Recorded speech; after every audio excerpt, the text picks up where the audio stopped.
සුබ දවසක් මගේ යාළුවනේ. ඉතින් ඔන්න අපි ස්වල්ප දින කීපයකට පෙර වීඩියෝ එකක් ඔයාලා දකින්න ඇති ගැරන්ඩි එක්ස් සහ එයාගේ බිත්තර අපි සංරක්ෂණය කරන්න තියපු විදිය.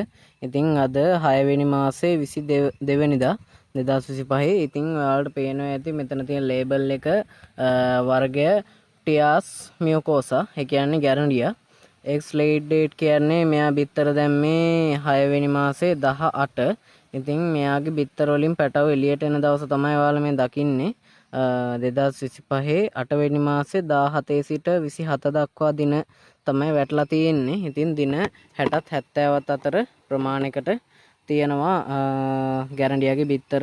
ඒ වගේ දින ප්‍රමාණයක් රැකිනවා. ඉතින් මේ පේනවා ඇති කුඩා සිදුරු විදලා තියෙනවා.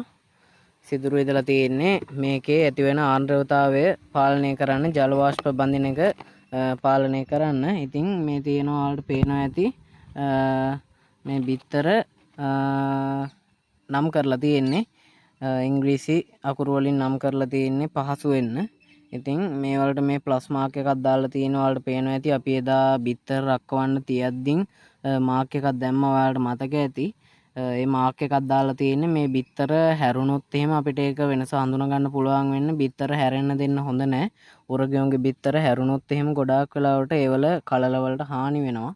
ඉතින් මේ B කියන බිත්තරේ ටිකක් අජීවී ගතියක් අපිට පේනවා. මොකද අපි ඒකට ආලෝකයෙන් පරීක්ෂා කරලා බැලුවාම රුධිර නාලිකා පෙනීමක් නැහැ. බිත්තර ඇතුලෙන් කහ පාටට විතරයි පේන්නේ. ඉතින් මේ තියෙන අනිත් බිත්තරවල රුධිර නාලිකා සහ කලලය හොඳට පැහැදිලිව පේනවා. ඉතින් ඔයාලට මේ පේන්නේ ගැරන්ඩියගේ බිත්තර. මේ බිත්තර අතරම ගියොත් සෙන්ටිමීටර් 6 ඉක්මවා තියෙනවා. මේ බිත්තර වලින් වැඩිම දිග්ග තියෙන්නේ සෙන්ටිමීටර් 6යි මිලිමීටර් 8ක්. ඉතින් මේ තියෙන්නේ බිත්තර 6. තව බිත්තරයක් දැම්මා. ඇත්තට මේක නම් සෙන්ටිමීටර් 4ක් වගේ තමයි දිග. හරි පොඩි. ඒ කියන්නේ අන්තිමට දාපු බිත්තරය. ඒක අජීවී කොහොමත් අපි ඒක අයින් කරා. ඒකේ දිලීර ස්වභාවයක් තිබ්බ කොහොමත්. ඉතින් ඒක අපි ඒ බිත්තරේ අයින් කරා. බිත්තර 6ක් තියෙනවා. අපි මේක ගැනත් මේ B කියන බිත්තරය ගැනත් යම් බලාපොරොත්තුවක් තියලා තියමු. එහෙනම් අපි බලමු 8 වෙනි මාසේ 17ත් 27ත් අතර දිනවල මේ වලින් පැටව එළියට එයි. ඉතින් ඔන්න අපි මේ බිත්තර රක්වන්න තියලා තියෙන්නේ. ඉතින් මේ දේවල් දැනුමක් හෝ පළපුරුද්දක් නැතුව කරන්න යන්න එපා. ඔයාලගේ නිවසවලත් මේ දිනවල ඒ කියන්නේ ජූනි ජූලි අගෝස්තු වගේ මාසවල මේ බිත්තර හම්බ වෙන්න පුළුවන්. ඉතින් මේ බිත්තර වල හැඩය වලට පේනවා ඇති. මේ මගේ අතත් එක්ක බැලුවාම ප්‍රමාණෙත් පේනවා ඇති. ඉතින් මේ වගේ බිත්තර වගේම බිත්තර දමන්න ඉන්න සත්තු උනත් ඔයාලට හම්බෙන්න පුළුවන්. ඉතින් ඒ සත්තුන්ටවත් ඒ බිත්තර වලටවත් කිසි හානියක් කරන්න යන්න එපා. ඒවා අල්ලලා කරලා හානි කරන්න එපා. ඔබේ නිවස ළඟ මේ කියන්නේ ඔබේ ප්‍රදේශයේ ළඟම ඉන්න සර්ප ආරක්ෂකයෙක්ට ඒ බව දැනුම් දෙන්න. අනුරාධපුරාවට නම් ඔයාලට පුළුවන් මට ඇමතුමක් දීලා හෝ ඒ සතා හෝ ඒ බිත්තර ආරක්ෂිතව ඉවත් කරගන්න.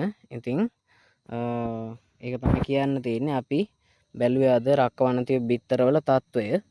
ඉතින් මේ දාලා තියෙන පර්ලයිට් ඔයාලා දන්නවා මාළු ටැංකි වලට දාන සුදු පාට ගල් විශේෂය. ඒකෙත් හොඳම වර්ගෙන් තමයි අපි අරන් තියෙන්නේ. ඉතින් මේ වලට අපි ජලය 1:1 අනුපාතයට දාලා තමයි මේවා රක්වන්න තියන්නේ. කියන්නේ මේ ගල් ඔහොම අතින් ඇල්ලුවත් සිසිල් බවක් දැනෙන්න ඕනේ. එහෙම නැතුව තෙත ජලය ගලාගෙන යන තරමට එහෙම තියන්න හොඳ නැහැ. ඉතින් මේ කිව්වේ දැන ගැනීම පිණිස විතරයි. ඔයාලා අත්හදා බලන්න යන්න එපා. එහෙනම් අපි ඉදිරියට බලමු මේ වලින් පැටව් එළියට එන හැටි.